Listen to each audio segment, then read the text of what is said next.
வணக்கம் மாணவர்களே. இதுக்கு முன்னாடி வகுப்புல நம்ம செய்யுள் இறைவணக்கத்துல அதோடைய பயிற்சிகள் எல்லாம் பார்த்துட்டு வந்தோம் இல்லையா? அதோடைய பயிற்சியுடைய தொடர்ச்சியாக இப்ப வினாவிடையை நம்ம இந்த வகுப்புல பார்க்கலாம். எவையெல்லாம் உலகில் உண்டு என்று கவிமணி கூறுகிறார்? எவையெல்லாம் உலகில் உண்டு என்று கவிமணி கூறுகின்றார்? விடை: வெயிற்கேற்ற நிழல், வீசும் தென்றல் காற்று, கம்பன் கவி, மது, தெய்வகீதம் இவை அனைத்தும் உலகில் உண்டு என்று கவிமணி கூறுகின்றார். எவையெல்லாம் உலகில் உண்டு என்று கவிமணி கூறுகின்றார்?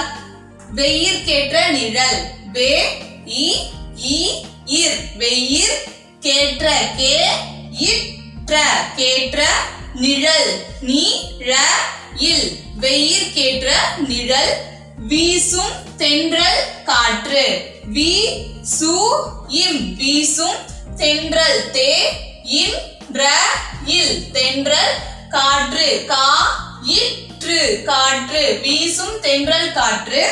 கம்பன் கவி, க இம் ப இன், கம்பன் கவி, க வி, கவி, கம்பன் கவி.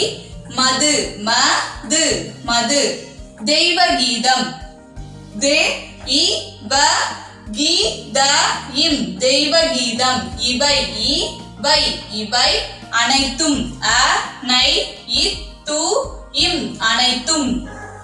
உலகில், உ ல கி இல், உலகில் உண்டு, உ இண்டு, உண்டு. என்று, ஏ இன்று, என்று கவிமணி, க வி ம நி, கவிமணி கூறுகின்றார். கு ரு கி இன் ரா இர், கூறுகின்றார். வெயிற்கேற்ற நிழல், வீசும் தென்றல் காற்று, கம்பன் கவி, மது, தெய்வகீதம் இவை அனைத்தும் உலகில் உண்டு என்று கவிமணி கூறுகிறார். அடுத்தது, வாழும் சொர்க்கமாக கவிமணி எவற்றை கூறுகின்றார்? விடை: இந்த பாடலில் கடவுளால் படைக்கப்பட்ட அனைத்தும் நிறைந்த இவ்வுலகமே வாழும் சொர்க்கமாக கவிமணி கூறுகின்றார்.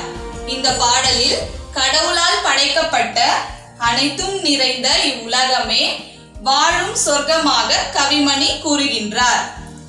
இந்த இ இந்த, இந்த பாடலில், பா ட லி இல், பாடலில் கடவுளால், க ட உ லா இல், கடவுளால் படைக்கப்பட்ட, ப டை இ க இ ப இட்ட, படைக்கப்பட்ட அனைத்தும், அ நை இ து இம், அனைத்தும் நிறைந்த, நீ ரை இன் த, நிறைந்த இவ்வுலகமே, இ இவ் உ ல க மே, இவ்வுலகமே வாழும், வா ழு இம், வாழும் சொர்க்கமாக, சோ இர் இ க மா க இ, சொர்க்கமாக கவிமணி, க வி ம நி, கவிமணி கூறுகின்றார். கு ரு இ இன் ரா இர். இந்த பாடலில் கடவுளால் படைக்கப்பட்ட அனைத்தும் நிறைந்த இவ்வுலகமே வாழும் சொர்க்கமாக கவிமணி கூறுகின்றார். சரி மாணவர்களே, இன்றைய வகுப்புல பார்த்த இந்த வினாவிடைய நீங்க உங்க வீட்லயும் பயிற்சி செஞ்சு எழுதி பார்க்கறீங்களா? நன்றி மாணவர்களே.